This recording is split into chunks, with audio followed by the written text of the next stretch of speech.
Assalamualaikum warahmatullahi wabarakatuh. Nama Retno Septi Wilujeng, NIM 046, kelas PIAO 3A.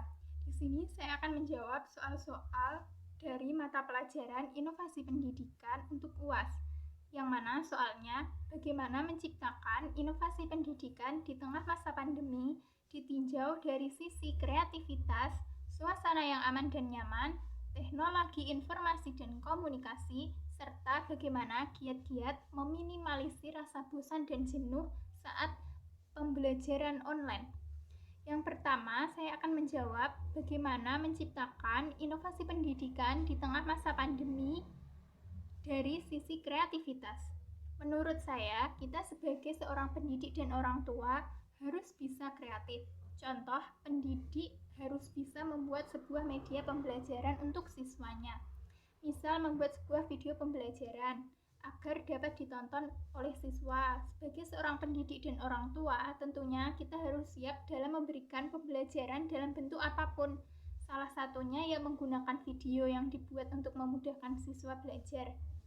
Ada juga yang menggunakan teknologi sebagai sarana belajar.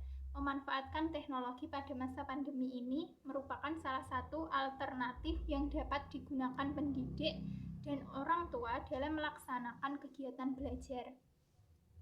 Apalagi guru harus tetap berkomunikasi dengan siswa melalui bantuan dan juga bimbingan dari orang tua dalam melaksanakan kegiatan pembelajaran.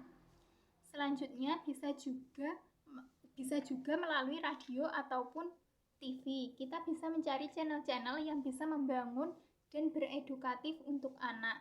Ini juga ada keuntungannya. Orang tua tidak perlu bersusah payah untuk membelikan kuota karena materi belajar sudah disampaikan lewat radio. Ada juga bisa melalui aplikasi belajar. Kita bisa menugaskan mereka untuk mendownload aplikasi yang sudah direkomendasikan oleh guru yang bersifat kreatif dan edukatif. Yaitu pertanyaan yang kedua, bagaimana menciptakan inovasi pendidikan di tengah masa pandemi dari sisi suasana aman dan nyaman? Ada beberapa hal yang bisa dilakukan. Salah satunya yaitu menciptakan suasana belajar yang tidak membosankan, yaitu dengan menciptakan ruangan yang belajar yang kondusif.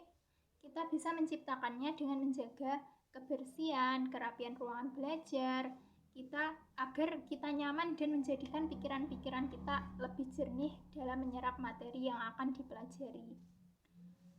Ada juga belajar sambil bermain. Cara ini merupakan salah satu cara agar belajar di rumah tidak membosankan. Kegiatan ini juga bisa dilakukan dengan hal-hal yang menyenangkan, agar anak berpikirnya itu lebih jernih dan lebih menyenangkan dan tidak membosankan. Lalu selanjutnya bisa juga dengan menyediakan kebutuhan belajar seperti alat tulis sampai jaringan internet agar belajar pun bisa lebih fokus dalam menyerap materi. Lalu selanjutnya bisa juga dengan menyediakan camilan.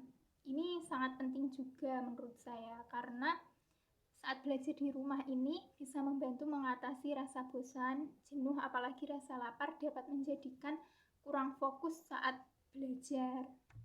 Bisa itu disediakan camilan. Lalu selanjutnya kita juga bisa memberikan waktu jeda setengah jam sehingga 1 jam sebelum mempelajari materi berikutnya kita bisa menghindari menghindari stres karena berpikir secara terus-menerus. Lanjut pertanyaan yang ketiga yaitu bagaimana menciptakan inovasi pendidikan di tengah masa pandemi ditinjau dari sisi teknologi informasi dan komunikasi. Di sini jadi guru dan siswa dituntut mampu menggunakan teknologi informasi yang akan diaplikasikan dalam proses belajar. Untuk menunjang kegiatan belajar, guru harus kreatif dan inovatif. Guru dapat menggunakan aplikasi seperti Google Classroom, Zoom, ataupun lewat WhatsApp. Lalu pertanyaan yang keempat, bagaimana cara mengatasi rasa bosan dan jenuh saat pembelajaran online? Menurut saya kita bisa membuat kelompok belajar kecil di rumah. Terus kita juga bisa mengganti suasana belajar ke tempat yang lebih terbuka, yang dekat rumah, agar kita kita bisa menghirup udara-udara yang lebih segar.